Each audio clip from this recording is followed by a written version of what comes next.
Hello, hello, hello, and welcome to the inaugural season of World of Matchups. My name is Dexter Reed, and I will be your host this season, breaking down the entire National Football League, matchup by matchup from now until Super Bowl Sunday. This is our weekend to break down the American Football Conference, all 16 teams in their entirety from start to finish. We are coming to you live and direct from the Grab It TV studios in sunny Las Vegas, Nevada.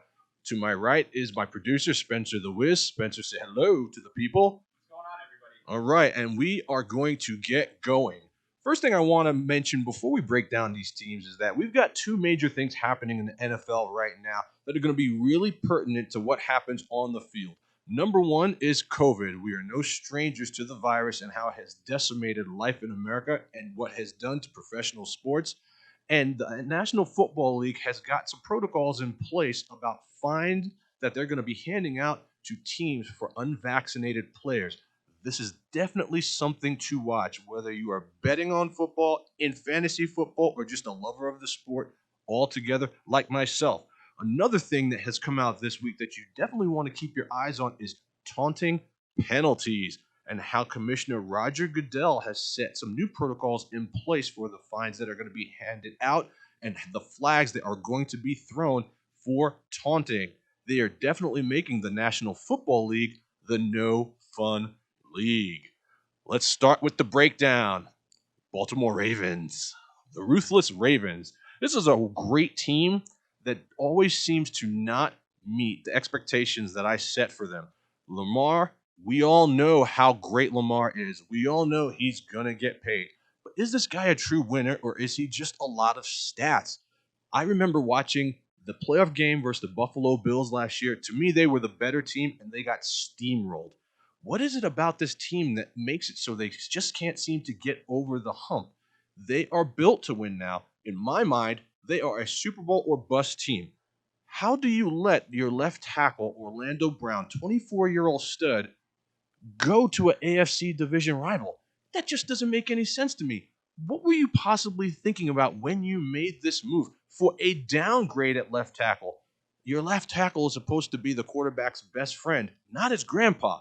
We all know that they can run the ball with Dobbins, with Gus the Bus. We know Lamar is going to run all over the place. But how will their aerial attack pan out and turn into wins? The lack of a true number one wide receiver for this team, I think, is going to be their Achilles heel. They bring in Sammy Watkins from Kansas City. We all know about Hammy Watkins. When he's great out there, he's great, but he's 1 year older. The guy hasn't played a full season since I just grew facial hair. I don't know about this team, and we need them to win now. The window of opportunity for the Baltimore Ravens is closing, and it is time for them to step up or shut up. They just haven't been the same since they were all dancing all over the Tennessee Titans logo.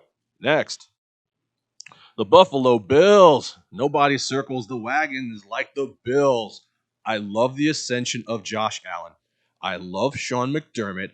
I love the fact that the Bills Mafia is just crazy as all get out. I love it all. There's a few things that I don't love, though.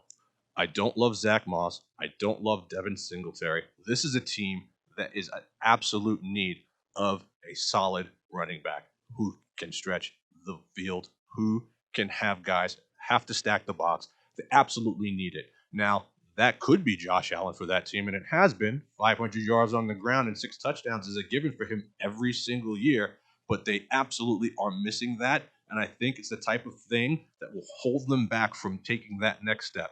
Let's go back to the Kansas City game in the playoffs. This team had like 4th and 3 from like the 4 or 5 yard line, and they're kicking field goals. Let's be honest, everybody. They were playing that game not to get embarrassed. They were not playing that game to win. You do have great special teams in Buffalo. You do have Stephon Diggs. You have Cole Beasley. You have Gabriel Davis, who is a player to watch. This guy's going to be a breakout player. I want you to watch. Remember the name Gabriel Davis. But the bottom line is this team is fast but undersized, and the lack of a true bruiser running the ball, it's going to hurt this team when it counts. When you get inside the 10 and you don't have a guy that can get in the end zone regularly, that is not your quarterback, that is going to hurt when it counts. But I do like the Buffalo Bills. I want to take them to win that division. They're definitely going to go back to this to at least I would say the divisional game in the AFC. I give them 11, maybe 12 wins if everything breaks right. But always remember, if you can't run the ball, you cannot win in this league. Next, the Cincinnati Bengals. Oh, I don't know. I really want to love this team. I really do. But I have some major problems with this team. We all know that Zach Taylor inherited a nightmare. Okay? So this is not on him. They did the right thing. They took Joe Burrow. They did what they had to do. You have to have a franchise quarterback to win the Super Bowl. So that part of the recipe, they got that right. But there's a lot of things about this team that I don't love. Number one, you build an NFL team from the inside out. You don't frost the cake, then bake the cake. And what they have done is they've brought in Jamar Chase. They've brought in Tyler Boyd. They've brought in Joe Mixon. They have these amazing players. They bring in T. Higgins, but they don't have a line to protect these guys. They don't have a D line. Their defense is non existent. And so they have to win games 45-44, which in today's NFL doesn't equate to wins. I really like what they're doing. I'd like it a lot more if they had a player on defense that I could name. I'd like it a lot more if they had a solid left tackle. I'd like it a lot more if they had the type of potential to put guys like Joe Mixon, who I think is a very underrated player in every aspect of the game. To me, he could be Le'Veon Bell Jr. from years back, but they just don't block for him, and he can't stay healthy, which is going to doom this team. The bottom line is you need to be able to do three things to win in the NFL: run the ball, stop the run, and play good defense. And right now, the Bengals can't do any of them. And I'd be very careful. Joe Burrow was looking really good until he got hurt, and now he is not even playing in the preseason. I hear the practices are just very scary. He's throwing interceptions all over the place. He is my player to keep your eye on because I'm not sure if he's the same right now, and not a whole lot of information on him is coming out. It's almost like they're hiding him. So I'd be really careful. I don't know. I give them 6-7 wins. If the Cincinnati Bengals win 7 games, throw a parade in Cincinnati. Next, the Cleveland Browns, the Brownies. Look, I have a lot of questions about this team, but I like what they've done. I said 2 years ago they were going to take a step. They did not. I was a year early. Last year they took a huge step. Baker Mayfield took a huge step. So the first question we need to be asking ourselves about the Cleveland Browns is Baker Mayfield really any good? You know what I mean? For a while I thought he was going to be Johnny Manziel 2.0, but he took a huge step last year. He looked really solid. I mean, they have really good players. Jarvis Landry, great player, very underrated wide receiver. We know Odell is not the Odell of old, but he's still Beckham. He's still. I mean, he might be a little slower, but he can still go up and get it. Their running game is second to none, and Kareem Hunt, Nick Chubb, Kevin Stefanski, in my mind, was a top 3 Coach of the Year candidate last year. The pieces that are there. Miles Garrett, they have players on defense, players on offense. Their lines are solid. Look, they made it to Kansas City, and they were within an inch of winning that game. If Andy Reid didn't have bowling balls for stones, they would have won that game. We saw how they dismantled Pittsburgh in Pittsburgh. Folks, that was not a fluke. This is a team on the rise. Look, this is not your same old Browns anymore, folks. And people need to start recognizing that this is a perennial 10-win team every single year. Now, do I think they're going to push a team like Kansas City again? I definitely don't. You have to be able to score more and not just run the ball and control clock. While they do have the defensive pieces to keep a top flight quarterback at bay, I just don't think they score enough. I'm not saying that Baker Mayfield is going to turn back into a pumpkin, but I'm saying that I don't think he's going to be as good as everyone thinks he is right now. And he is definitely going to be highly overpaid. But that's the market for quarterbacks right now. 11, 10 wins, go to Sizzler. Next, The Denver Broncos. Boy, I I love the AFC West. I'm one of those people that thinks the AFC West is a fight every week. It's definitely the second best division in all of football, in my estimation, by far. I like this team. There's a lot of things about this team to like, okay? But the biggest need is their biggest problem. If you have, I think it was Bill Parcells, Spencer, that says if you have two quarterbacks, you have no quarterbacks. And I think that's the problem right now with the Denver Broncos. I think Drew Lock is easily the worst quarterback in the league. They bring in Teddy Bridgewater to now compete with Drew Lock. Teddy's not terrible, but is he really a starting quarterback in the National Football League? Does he have that caliber? He has shown flashes after getting hurt and coming back. I mean, he's a great feel-good story, but is he a starting quarterback? To me, it doesn't even matter who you have back there. You have talent, but you don't have a starting quarterback. Cortland Sutton coming back from a huge injury. Still a good player. It'll be interesting to see what he does this year. Jerry Judy is an absolute steal. Absolute steal. They won that draft 2 years ago. Noah Fant, stud, underrated. We know Melvin Gordon's 1 year older. We know this, but we know what he's capable of. They bring in Javonte Williams. Remember this name. Javonte Williams. Everyone say it with me right now. Javonte Williams. This guy's going to be a baller in this league. The defense is good. The secondary is good. Von Miller might be older, but he's not J.J. Watt old. He could still ball out. And with all this going on, the sad thing about it is that this team might still finish last in the AFC West. Man, that's rough. Vic Fangio is a good coach, but the bottom line is he is a defensive coach coaching an offensive team. And let's be honest, Mile High Stadium is no longer an advantage. Teams go in there and they win all the time. I give the Denver Broncos 9 wins on a good day, 8 wins on a bad day. Next. What a soap opera the Houston Texans are. My goodness.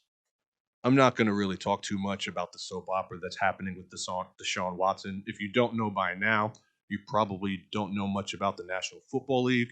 I will leave it at that because this is a football show, not a Harlequin romance novel.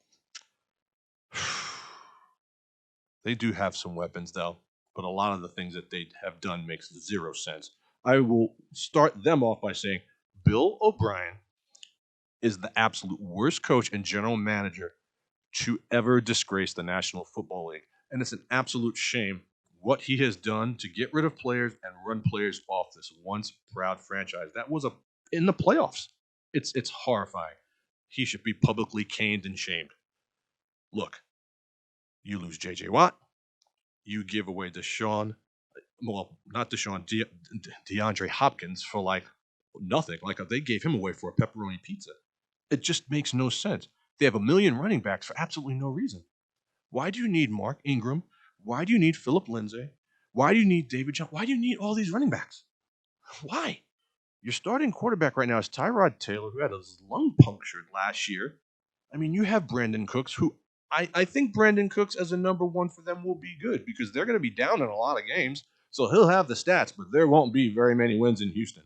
David Culley inherited an absolute nightmare in Houston. Nightmare. Can we pull up the schedule, Spencer, for the Houston Texans? I would like to see, like, where is this team winning a game? Maybe they win September 12th at Jacksonville, but I think that's going to be the Trevor Lawrence coming out party. You know they're not beating the Browns. Can they beat Carolina? I don't know. The Bills are going to smoke them. The Patriots are going to smash them. The Colts should win that game. The Cardinals should win that game. Aaron Donald alone is going to win that game. Miami's on the rise. Tennessee is going to run all over them. Maybe they'll beat the Jets. The Colts will beat them again. They're not beating the Seahawks. The Jags, they might split that one. The Chargers should smoke them. The Niners will smoke them. And then Tennessee will smoke them. I'd say this team may win 2 games. And I'm probably going to go on record as saying they're going to win 1 game. Just the turmoil that is surrounding the team. Sometimes there's just a dark cloud over the stadium. You know what I mean? There's just a heaviness over the franchise because you have all this drama going on with players that's unresolved. There's just Bill O'Brien he basically put a spell on the team. And they just haven't been the same since. It's really sad to watch. And it is what it is. There's really nothing else to say more about them. We're not going to waste any more time talking about the Houston Texans. Next. Indianapolis Colts. This is a good team. This is a good team. I think Phillip Rivers did what he could with them last year. I think trading for Carson Wentz was a good idea. I think Wentz needed a change of scenery, but they've been snake bitten too. You know, the Wentz injury is huge for them. And Quentin Nelson, who in my mind is probably the best offensive guard in the National Football League, both of these guys out 5 to 12 weeks. They're saying quietly that they'll both be back for week one. I'm not so sure about that. You rush these injuries back, these players back with injuries. It never really ends well, but they need these guys back to win.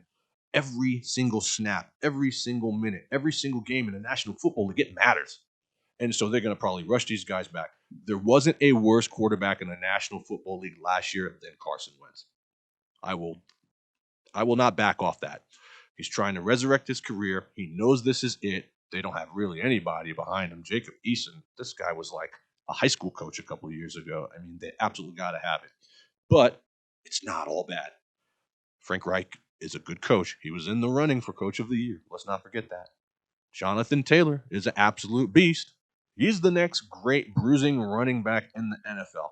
The guy's got a little bit of all the greats, all the intangibles, and a solid old line in front of him. If they just get him to catch the ball out of the backfield a little bit more, now you're cooking with gas.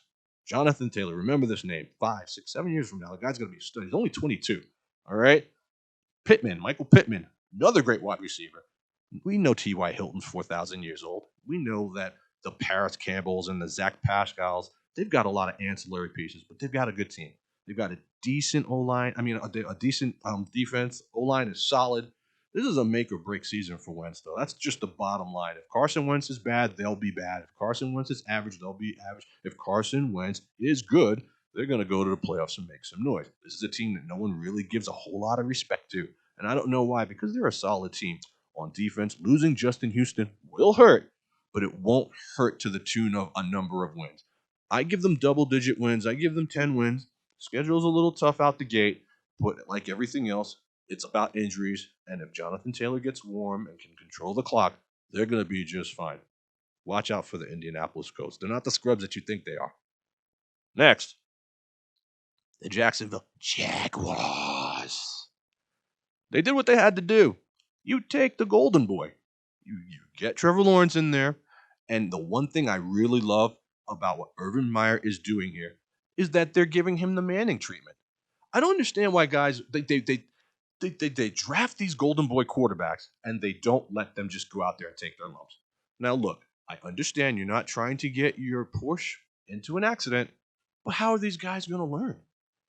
Give him the Manning treatment. Manning was awful. Remember Manning's first year? He was horrific. He was terrible. And look what he turned into. Throw Trevor Lawrence to the Wolves and let him play. Look, not everybody has the luxury of having an Alex Smith give him the tutelage until you can turn into Patrick Mahomes the Great. Sometimes you have to put your quarterback out there and let him take his lumps. Tebow was a distraction and an absolute waste of time.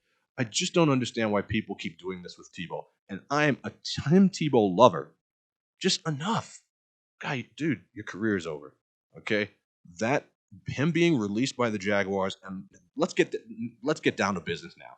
We have a professional football team we need to run. I could block better than Tim Tebow right now. It's over, bro. Look, they have talent at the running back position with Robinson and Etienne. They're going to be a force to be reckoned with. They're not your perennial 1 or 2 win team. The problem that I have with the Jags is that their defense sucks.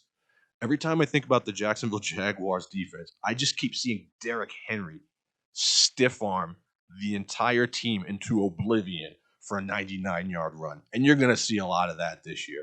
But I don't think they'll be as bad as people think they're going to be. DJ Chark is a decent receiver. They can win 4 games, maybe 5. If the sun shines right, maybe 5. But there's no denying how good I think Trevor Lawrence is going to be. What you saw in college, it will transcend into the NFL. Laviska Shenault is a name that you want to remember. Young, hungry, able to do a whole lot with the ball in his hands. If you put him on a team like the Kansas City Chiefs with a quarterback that can put the ball anywhere where it's green, you would see how amazing this kid really is. Watch out for him, Laviska Shenault. That's a name you don't want to forget. Folks, we've just powered through the first 8 of 16 teams. What we're going to do is pay some bills and take a commercial break. We'll be back right after these messages, and then we're going to bang out the next 8, and we have a special guest coming all the way from Long Island, New York after that. I am Dexter Reed, and you are watching World of Matchups. What's new on Grab It TV? Absolutely everything. We've got daily news shows, sports, weather, comedy, inspirational shows, fast cars, and a whole lot more. If you aren't watching Grab It TV, you're really missing out. It's free for you and free from censorship. So what are you waiting for? Subscribe today.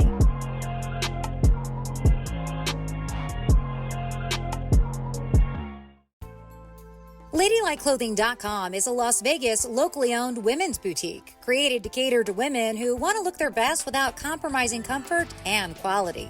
LadyLikeClothing.com focuses on contemporary, well-designed looks with classic feminine styling.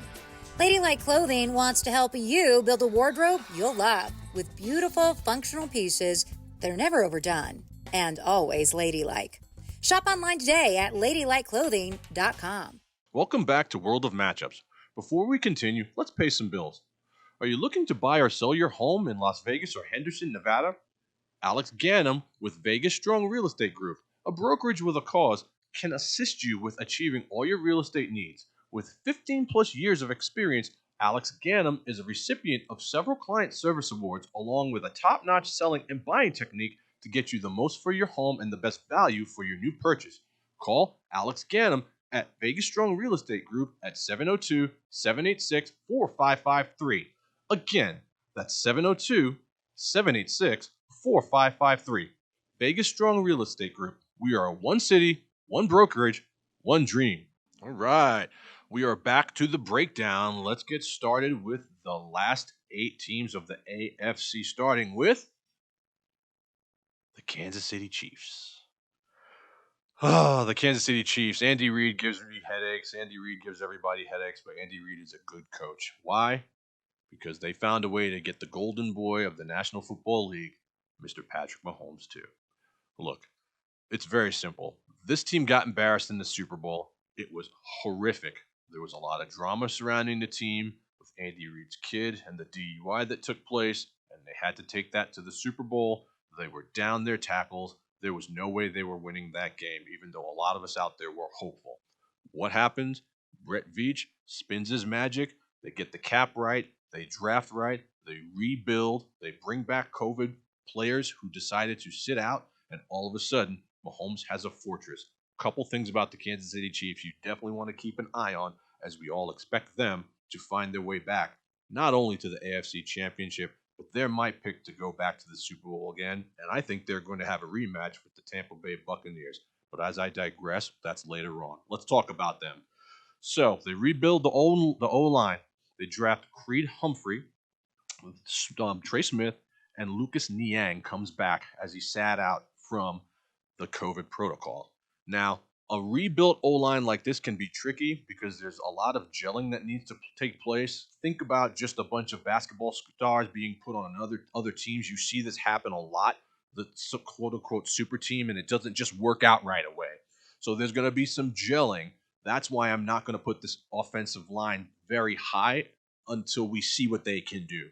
They're probably in the middle of the pack for the NFL teams. But if they can give Mahomes any kind of protection, you're going to see the Mahomes of old, because I don't think the defense is very good. I actually think that they may have taken a step back.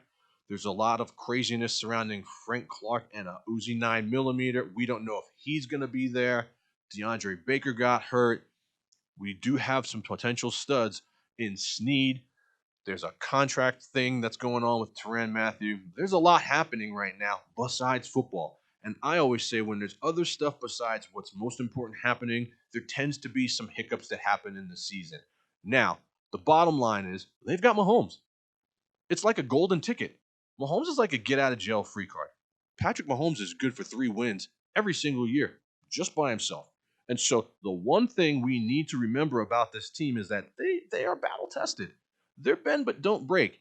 If this defense can hold teams under 21 points, the Kansas City Chiefs are going to win 13 games.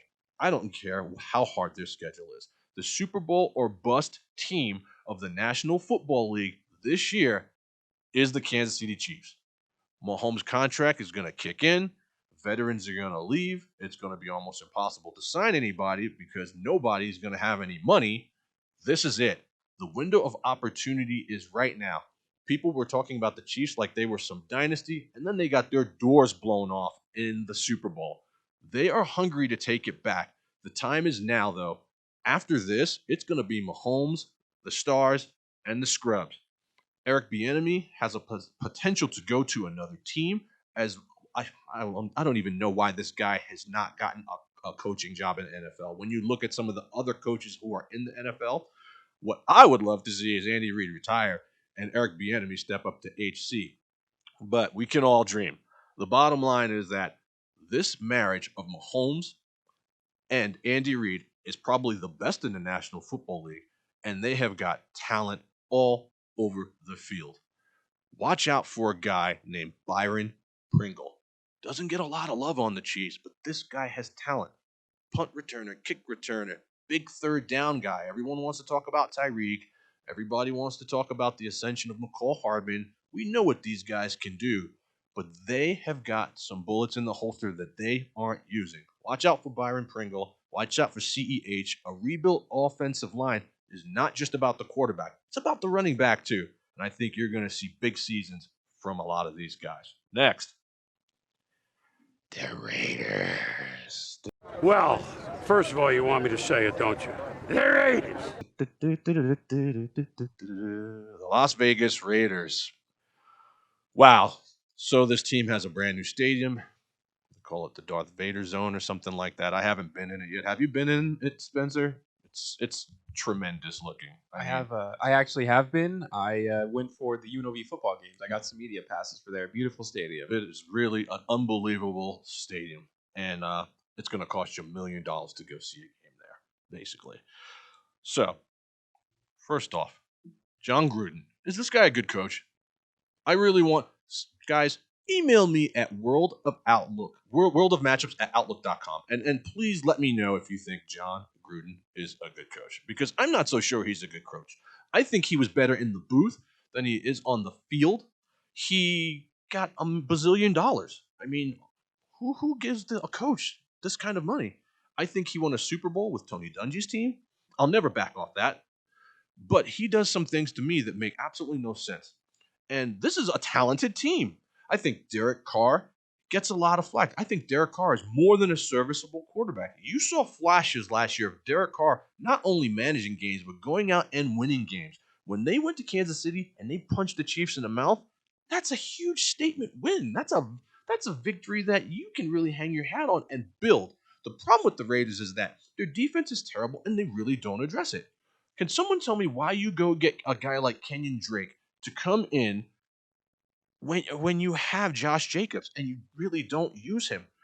Let Josh Jacobs be a 3-down back. He has the potential to be that. That's a wasted paycheck right there that you could have helped find some help on defense.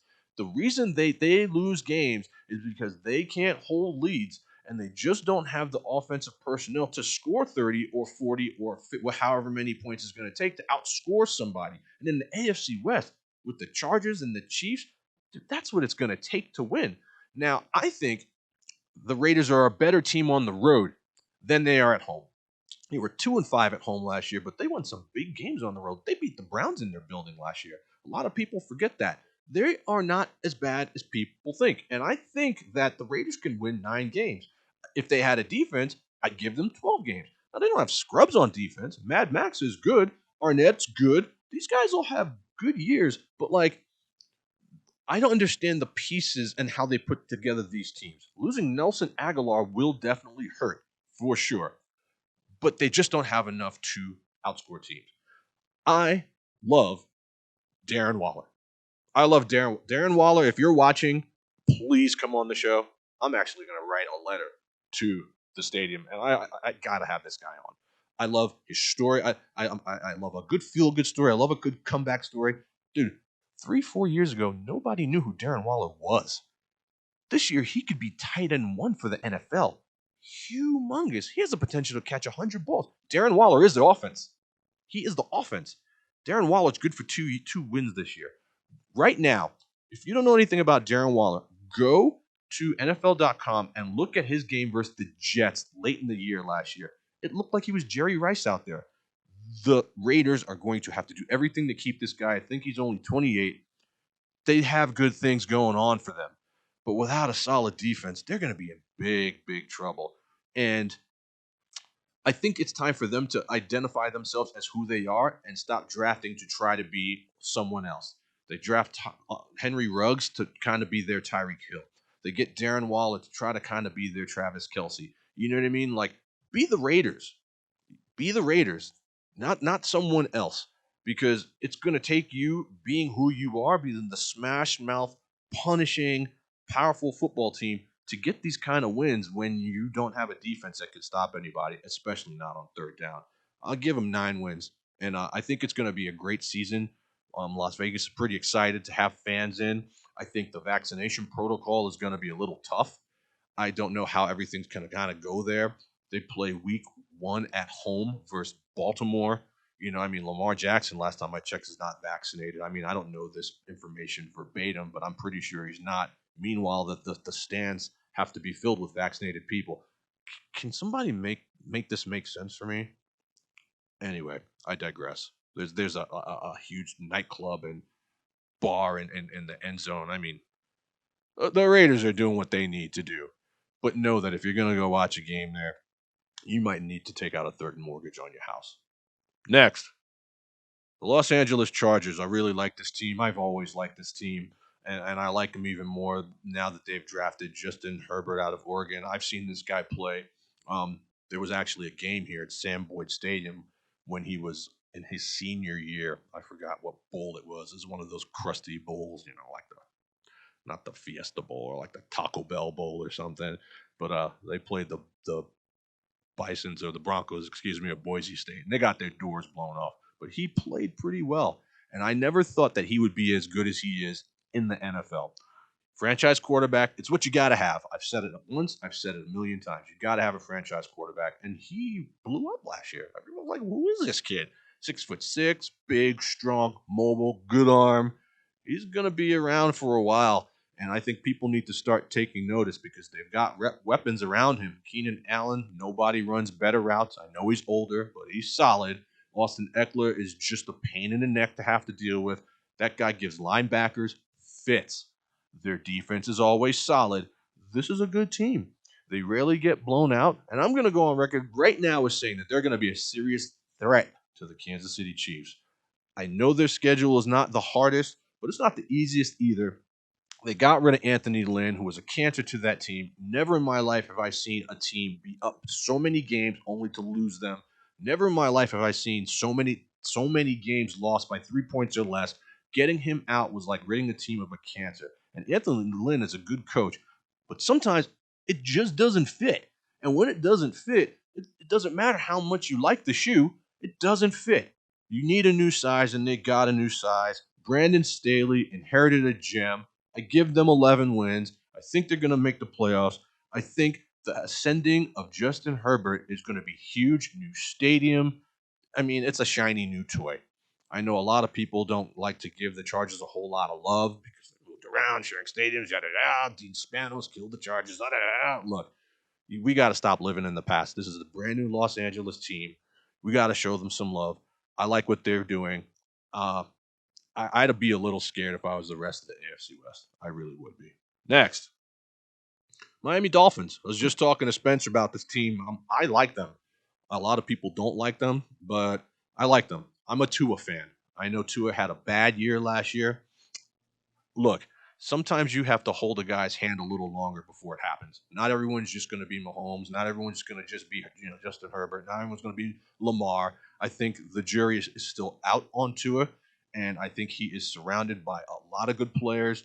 If the running game holds up, Myles Gaskin could be a gem. They have some, good guys behind him, Malcolm Brown. It could turn into being a good year. I mean, I am concerned about guys like Devontae Parker. Is he good? It seems like he only plays when he wants to, But the bottom line is they have a slept-on defense. They're in a division where they play the Jets twice a year. Who knows what we're going to get out of the Patriots? You know, they could ascend here. They could make some noise here. And so the bottom line about them that I'm a little concerned about is the back end of their secondary. I mean, I watched Byron Jones get absolutely cooked by Calvin Ridley. Did you see that highlight? Calvin Ridley put Byron Jones on ice skates the other day. Now, look, I know it's just a preseason scrimmage, but it was telling that this can be happening in regular season games. And then Xavier Howard says he wants out. He says he doesn't feel respected.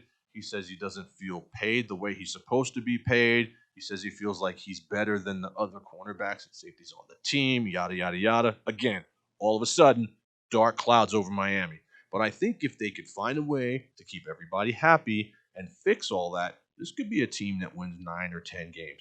I think their defense is definitely underrated. I think they're slept on, and I really like Brian Flores. I think he's a coach that has balls.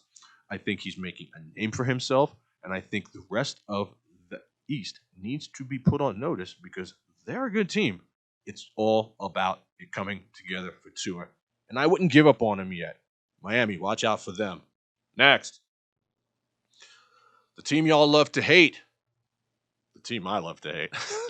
I hate the Patriots. Oh, goodness.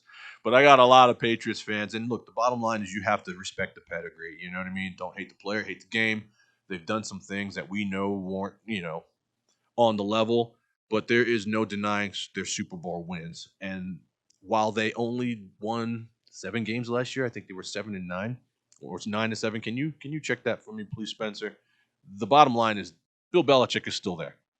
The rest of the players and the team, and the front office, and they all form together and like Voltron, and Bill Belichick is the head. So as long as Double B is there, this is going to be a good team because nobody knows football. He's the best coach right now in the NFL and will be until he retires. He's the best coach I've ever seen coach. I know there may be better coaches in the NFL, but he's the best I've ever seen. And I've never watched a coach make better in-game adjustments than Bill Belichick, ever. And his game plan is always to take away the other team's best player, and rarely does it not work. And so maybe they're getting a little old, maybe they're getting a little long in the tooth, but they're still the Patriots. Now, I don't love Cam Newton. Everyone that knows me knows how much I think Cam Newton is a bum. I personally would start Mac Jones. It's a wide open competition. People are saying they cannot see a way that Cam Newton does not win the job. Now, Cam Newton gives you the upside. He runs, but he is a very inaccurate passer.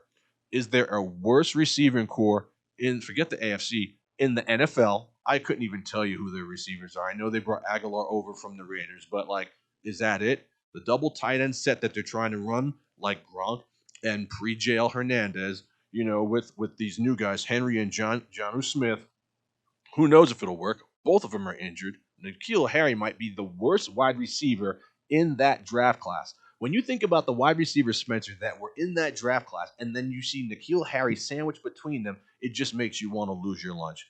Gilmore at age 30, he's still Gilly Lock, but at 30, these DBs start to slow down. We'll see if he is still shadowing the other team's number one wide receiver, or if he starts to kind of fade into the black. Patrick Chung has retired. Don't underestimate how big of a move that is, losing him on that defense. No more Edelman, no more Tom Brady. It's not your mom and dad's same Patriots team.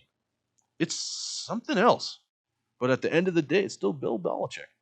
Now, I think must-see TV, I think they're going to be Tampa Bay is going to be at New England week 4. Can you check that for me, Spencer? I think it's week 4. This is going to be must-see TV. There's going to be no love lost between Brady and Belichick. I will go on record right now as saying I think the Patriots did the right thing letting Tom Brady go. I think Tom Brady wanted to go. And I know Tom Brady is great, but Tom Brady is smart. Tom Brady is smarter than he is talented. And a lot of people need to recognize this. He puts himself in situations to excel. He surrounds himself by enough talent to elevate him. And I believe that's why he won another Super Bowl. It wasn't because he just went to another team. He went to the right team. And so kudos to the Patriots for knowing when to say it's time to go. They did. It'll be interesting to see what they do this year. Their defense will still be good because they're still in the same division as the New York Jets, which is 2 wins every single year, just like it's been since I was 4 years old. But don't expect more than, like, I'd say 9 wins from them. I still think that they just don't have the offense to feature having to stay in a shootout match with the heavier teams. And I think that bigger, stronger running backs like the Derrick Henrys will run all over them. I mean, go back to Tom Brady's last game. The Titans manhandled. The Titans walked in their house, put their feet on the table, made dinner. It was terrible.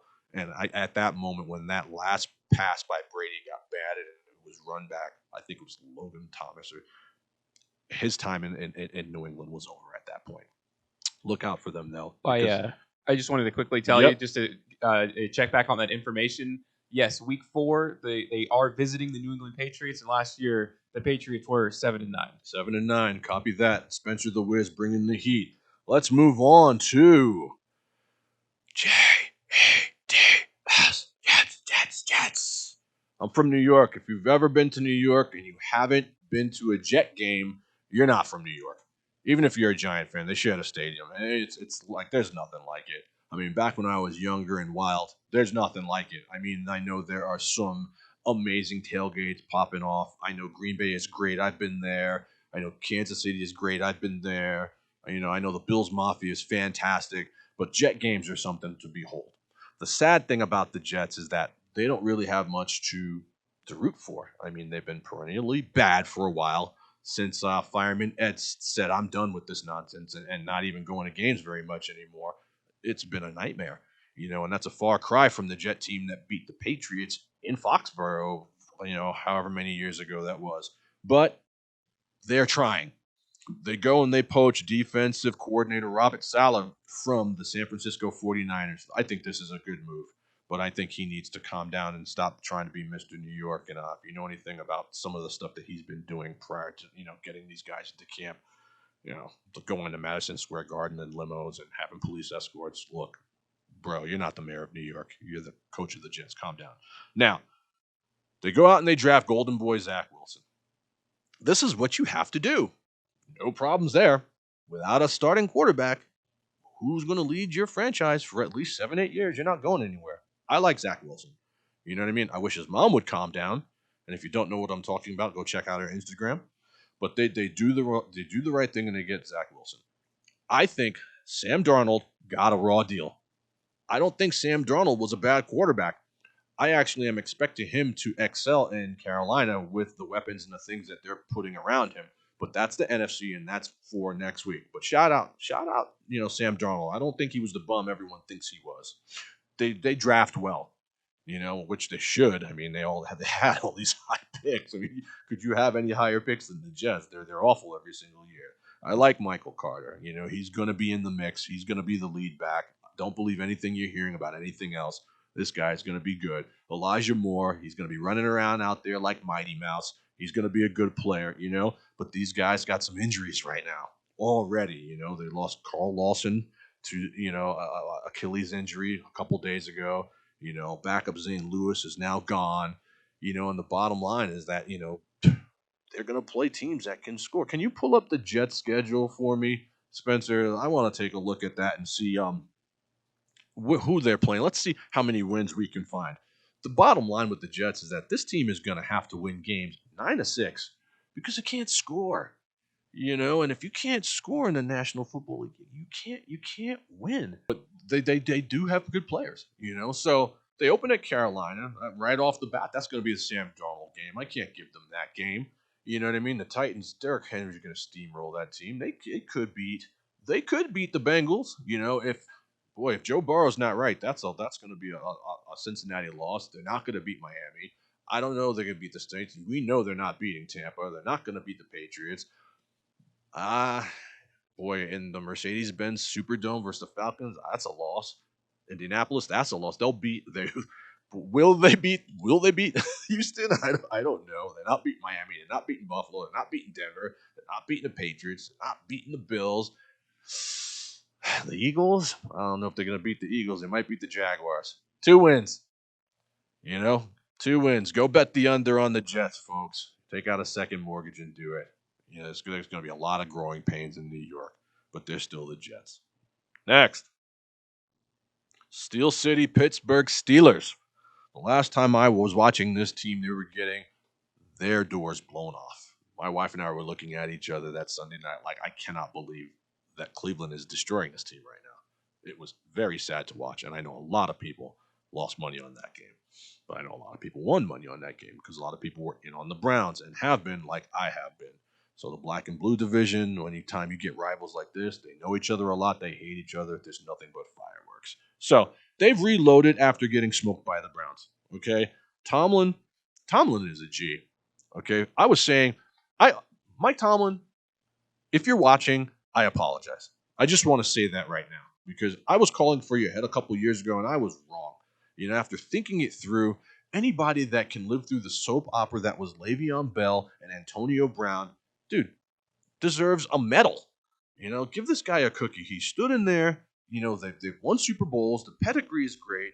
The town is a blue-collar, working-class town, and the team is the same. Now, this is going to be Big Ben's swan song. Maybe. Personally, I think they didn't want Big Ben back this year. That's me personally, but he's back.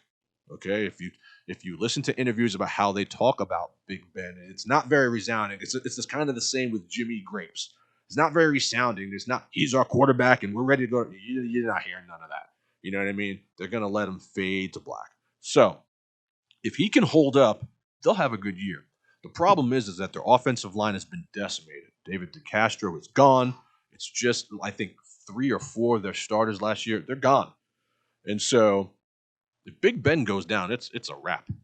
I don't even know. I mean, is Mason Rudolph still their backup? I mean, that's the guy that was getting hit in the head by Myles Garrett. I mean, that whole thing was a mess, okay? What I will say about this team is that they draft late-round receivers better than anybody. I mean, Chase Claypool, Deontay Johnson. I mean, these guys are like Antonio Brown 2.0, Juju Smith-Schuster. They just have a bunch of these guys. And they're all like 6 foot 190. You know what I mean? Like, there's no DK Metcalfs on this team. All of them running like 4.5 40s. All these guys can catch. All these guys get open. I mean, Deontay Johnson dropped 15 balls last year, but he's going to be a stud this year. You heard it here first. Go write it down. Go bet the money. He's going to be good. But it's amazing to watch. They just, Hines Wards. I mean, how we can go back a million years. They just get these guys. You know what I mean, Spence? And so now they bring in Najee Harris to be the new Le'Veon Bell. And they've made no secret about how they're going to use this guy's going to be a 3-down back. He's going to be catching passes like Bell was. They're letting him play in the preseason. They're going to feature this guy. They're going to showcase this guy. And the only thing I'm worried about is their offensive line. That's it. Because if their offensive line can't block, he's not going to have the production he needs as a rookie. If their offensive line can't block, Big Ben is going to get manhandled, and that's going to be it. Their defense was fantastic last year. Their defense is going to be fantastic this year. TJ Watt's a baller. Minka Patrick's a baller. They just got ballers. They just got a great team. There's nothing else to it. There's no way they should have lost last year to Cleveland. And I think the situation that the Chiefs were in, and they got manhandled in the Super Bowl, this team is coming to take it back after getting manhandled in their own building, terrible towels and all, versus a team like Cleveland. Any Cleveland Brown game versus the Steelers this year is going to be must-see TV.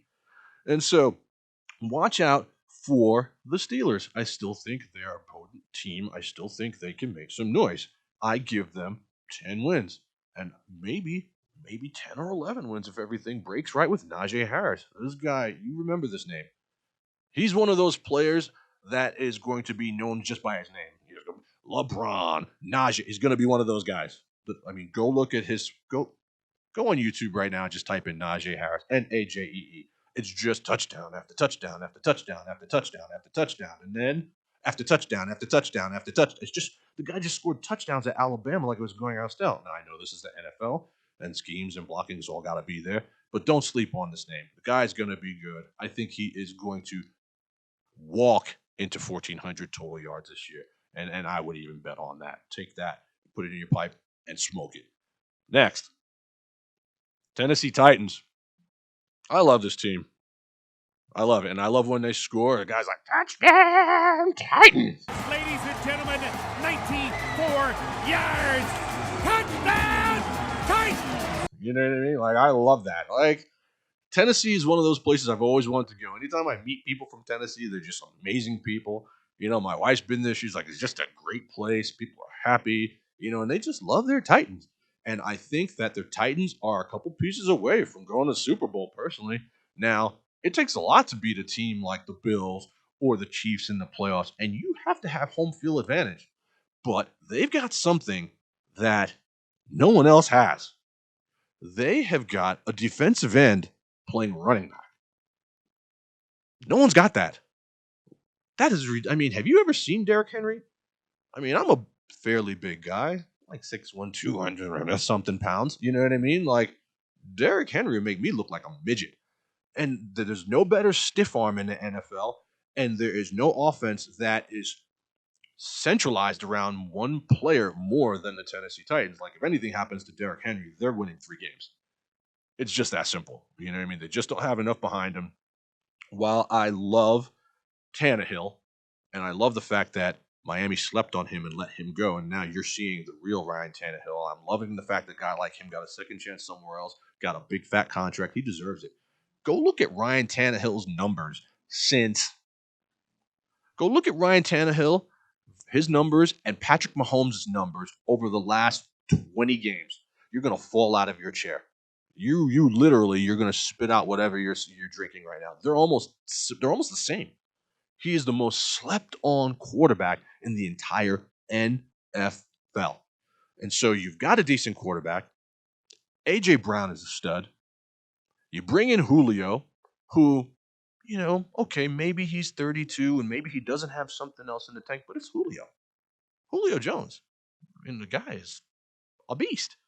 He demands coverage, which opens things up for everyone else. Now, what does that do? You can't stack the box on Derrick Henry. And even if you did stack the box, let's be honest, he's dragging 15 guys to the end zone with regularity.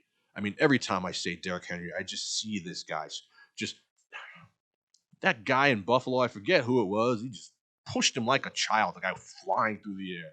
I mean, it's you marvel. That's the word that comes up for me. You marvel when you watch guys trying to shut down Derrick Henry. And I could easily see him having another 2,000 yards. I know a lot of people are like, he's got a lot of miles on him. There's a lot of tread on the tires. He doesn't catch passes. But he's a grown man. He's a grown man. And I think that when you have a guy like Mike Vrabel, who has balls, you know, Mike Vrabel has stones. There's a couple guys in the NFL that just have stones. Bill Belichick, Mike Vrabel, Sean Payton, Andy Reid. You know, they make calls that other coaches are scared to make. You know what I mean? They pull plays out that other coaches can't come up with. They can't design these. And that's the difference between sometimes winning in the playoffs or losing in the playoffs. And so Mike Vrabel is I mean, that's all grown man BI on his side of the field. I love him. I love what the Titans have done. I think bringing in Julio is huge.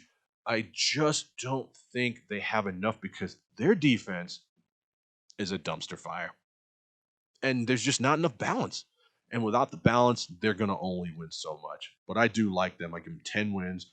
Derrick Henry, 2,000 yards. Don't be surprised if you see this guy score 20 touchdowns either. Spence. You want to hear something pretty interesting? The last 20 games, I did pull up those exact stats. 66, so this is for Patrick Mahomes, 66% completion percentage, 46 touchdowns, 10 interceptions. Going over to Ryan Tannehill, 66% completion rating, 45 touchdowns, 9 interceptions. I mean, pretty much exact on. I'm telling you, the Black Italian knows his stats. I know football. I've been watching this game a long, long time. And when I see a guy like Ryan Tannehill, I remember telling people when he was playing in Miami, I'm like, the guy is hurt. He's hurt. He's injured. They're not handling him properly. They're putting him out there when he shouldn't be out there. When he is healthy, they don't give him the protection. Like, this guy can play. No, we're going to get to it. And fine, that's your decision. But you can't be mad when you break up with a girl and then see her rolling with a dude that you know is better than you. You just can't be mad. And so I feel like they let one go. So, you know, the Miami brass is crossing their fingers, hoping Tua works out because Ryan Tannehill is going to throw for another 4,000 yards, another 25, 30 touchdowns. He's going to run for another 5. and he's not going to throw very many picks. He's efficient with the football, and now he's got Julio Jones. Look out, Tennessee. I'm feeling you. Spencer's feeling you. This is World of Matchups. Coming up next, we're all done with all 16 teams. We hope you'd enjoy it. We hope you enjoyed it, but that's not it. It's special guest time. Real talk for real understanding, coming live and direct from Long Island, New York. We're going to take a commercial break, and we're going to come back with Dan the Man O'Brien. Hold on to your seats, ladies and gentlemen. This is going to be pure comedy and pure intelligence and education about football. This is World of Matchups, and I am Dexter Reed. We'll see you in a minute.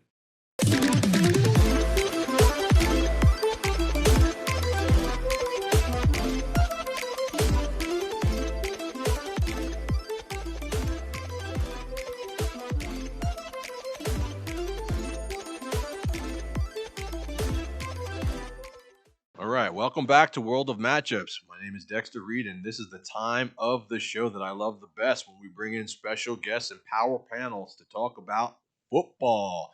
Coming to you live and direct from Long Island, New York, I have my good friend Dan O'Brien bringing the heat. Let's talk about the AFC. Ladies and gentlemen, we bring to you Danny O'Brien. Dan, welcome to the show. What's going on, Dex? How's everything? Everything is good, man. We appreciate you coming on. We appreciate you sewing into the show the way you have, being a great booster for us. We thank you for coming on. Let's talk a little bit about the AFC. Right off the bat, who do you think is coming out of the AFC, and what's going to be the AFC Championship game?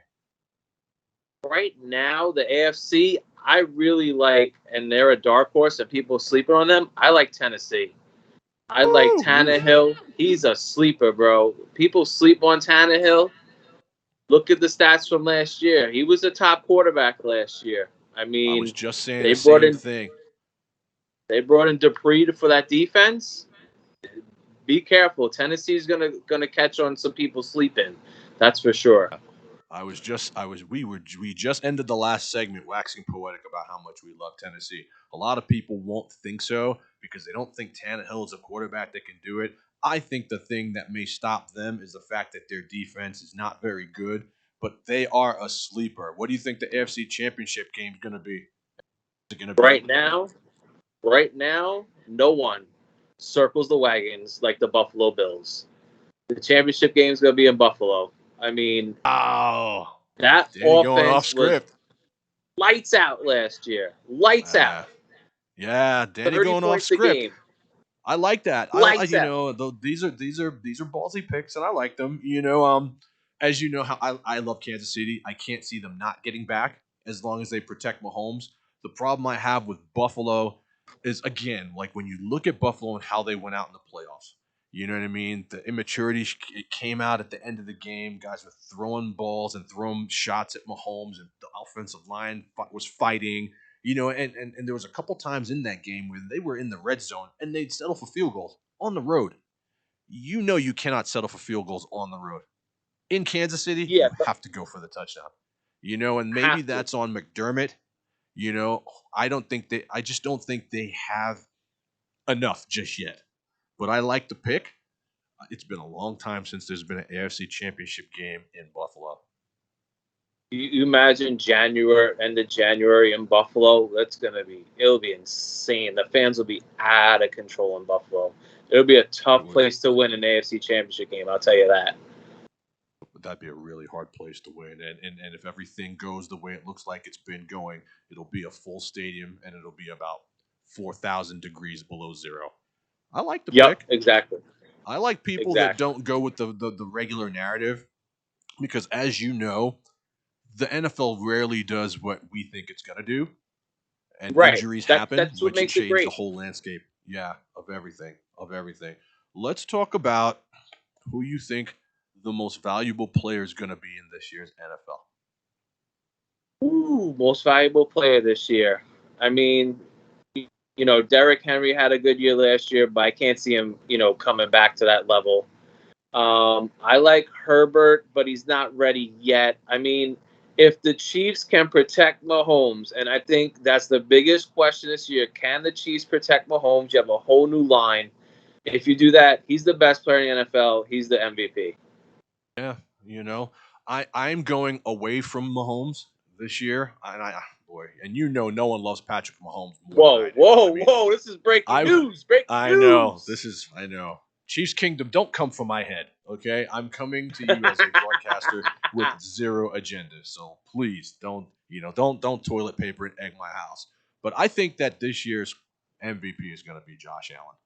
I really do. I think that when you see a player ascend the way he has the last couple of years, I mean, when he lost that game in Houston, he looked like a circus show. And Did they that, get that was Diggs, horrible. and all of a sudden, the guy he looked like the white Cam Newton when Cam Newton had his MVP season last year. And I think that now that he's paid and has the whole city of Buffalo behind him, I think he's only going to get better. I looked at the schedule. It's not as hard as it was. I think they're going to learn from that loss that they took in Kansas City. I think that's a big measuring stick. I mean, remember after the game, the Chiefs are celebrating the AFC Championship, and you look like kind of fading into the back. It's just Stephon Diggs just standing there, just seething. He was I ready to think get back on the field. just ready to get back to it, and I think as long as he has Diggs, I think as the running game worries me. But without a running game, he can run. He can run. What can Josh Allen do right now? He can pick up for the running game. Yeah, he makes up for it. And so let's say, for instance, Josh Allen throws for 40 touchdowns, has 4250 in yards, and another 600 on the ground and 6 touchdowns. How is he not the MVP? I don't know. So he'll be my pick for MVP this year. Who is your sleeper player to watch this year in the AFC? Sleeper player to watch? I mean, I would love Denver if they had better quarterback play. And I really think Javonte Williams, the rookie running back, is gonna light some people up. He really is. He's a good zone runner. He's gonna be special. I mean, Melvin Gordon, he'll do what he does, but Melvin Gordon always gets hurt. Plus, Denver likes to rotate backs in. So Javonte Williams for me is a big sleeper this year that no one's looking at right now. I'm like you. I like rookie running backs. Mm-hmm. I mean, I remember going back to the days where Edgerrin James got drafted, and I was just like, I'm telling you guys, you got to watch out for this guy. They're like, we can't even pronounce his name. I'm like, dude, I'm telling you, Edgerrin James is going to be a monster. I kind of have that same feeling about Javonte Williams and the same feeling about Najee Harris. Those two are the future of the NFL backfields, and I think that I would bet right now the over-under on Javonte Williams taking 20 rushes a game from million as a starter for the Denver Broncos is week 5. I think Melvin Gordon is done. By week 5, you're going to see this start guy him. ascend. Yeah, you're going to have someone. You got to have someone back there to take the pressure off your quarterbacks because we know that they're not very good. Yeah, they're not good. They're not. They have good. great receivers. They have a up and coming tight end, but that quarterback play, man, it's tough in Denver. It's tough that Drew Lock, Teddy Bridgewater, we've been there. Like, I really was hoping they would get Aaron Rodgers. I really was. Like, that would have put them over the top. I know a lot of people thought, a lot of people really wanted to see that because all of a sudden that puts them at a place where their perennial playoff aspirations kind of go through the roof. They're in the Super Bowl conversation if they get Aaron Rodgers. They're in the Super Bowl conversation. Yeah, no question. It's really, because they got weapons. They got weapons. They have weapons my sleeper all player, over the field. Yeah. My sleeper player is coming from the same team. I actually was doing a fantasy, dynasty draft yesterday, and it was my turn, and I couldn't believe that this guy was still there in round 7 or 8. And it is Jerry Judy. I think that the Raiders made a mistake and didn't get Jerry Judy. I think they tried to be like the Kansas City Chiefs and take Ruggs to kind of be their Tyreek.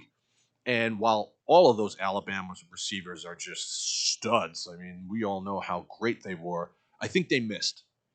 Jerry Judy, to me, is going to be running routes as good as Keenan Allen here shortly. And if you put Jerry Judy on a team with a quarterback who is more than serviceable, he's a 1,000-yard receiver, and he would catch 10 touchdowns. And I will go as far as saying that right now, he's going to have 1,000 yards this year and 10 touchdowns. You know Jerry who Judy. Jerry Judy's going to be? He's going to be Calvin Ridley from last year. Yeah. That's who he's going to be. Everyone was like, maybe, maybe not. And really made that big jump. Judy's going to make that jump and be a number one receiver this year.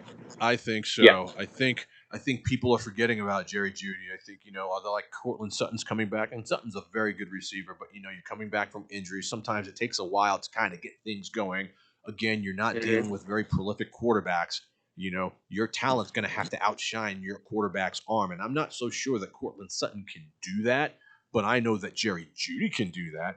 I think you got to give this guy the ball in space. I mean, I went back when I was thinking about who my player was going to be. I went and I looked at his film from last year. And I was like, wow, I kind of slept on him.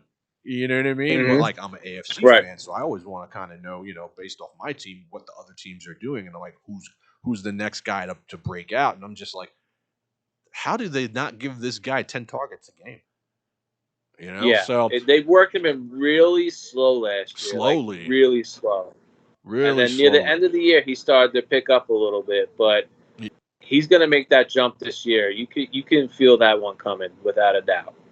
Bold prediction. That's my hot take. Jerry Judy, 10 touchdowns, 1,000-yard receiver.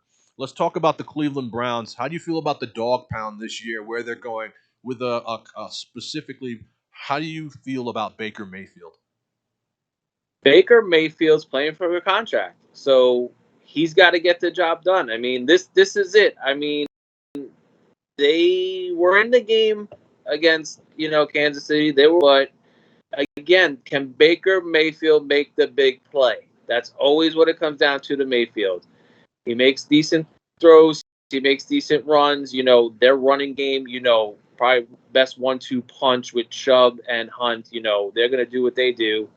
But can Odell stay on the field? You got Landry. They're talking up Njoku. If Njoku can play like he's supposed to play, that'll help Mayfield a lot.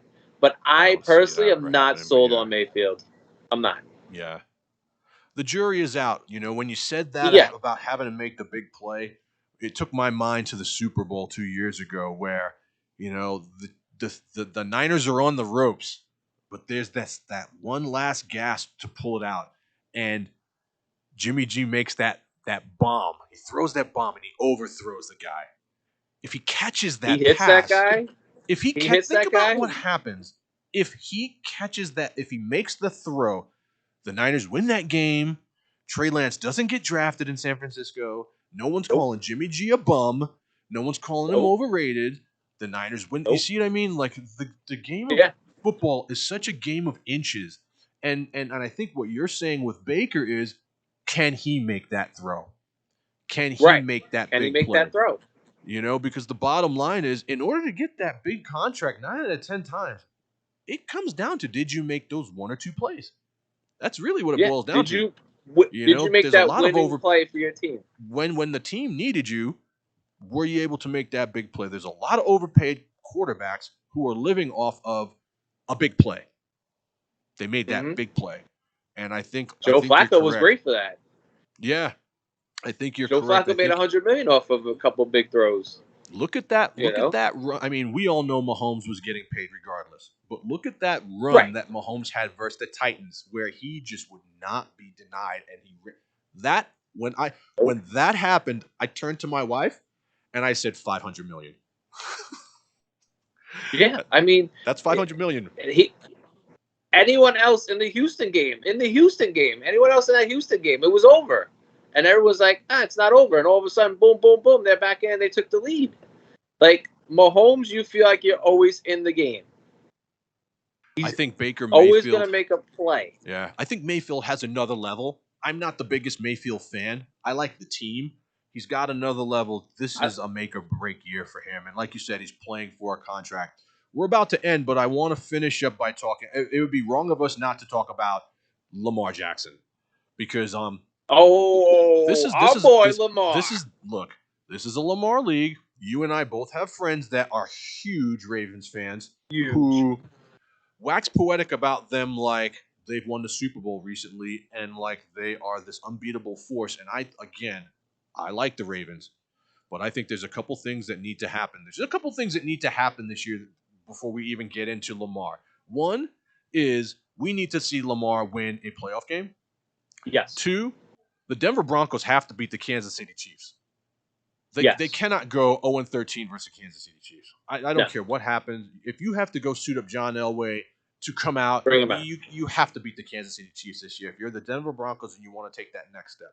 If you're Baker Mayfield, you have to take that next step if you want to get paid. There's a couple things this year. I'm going to make a list coming in for the NFC next week, and we'll talk about that some more, of things that we need to see happen in the NFL.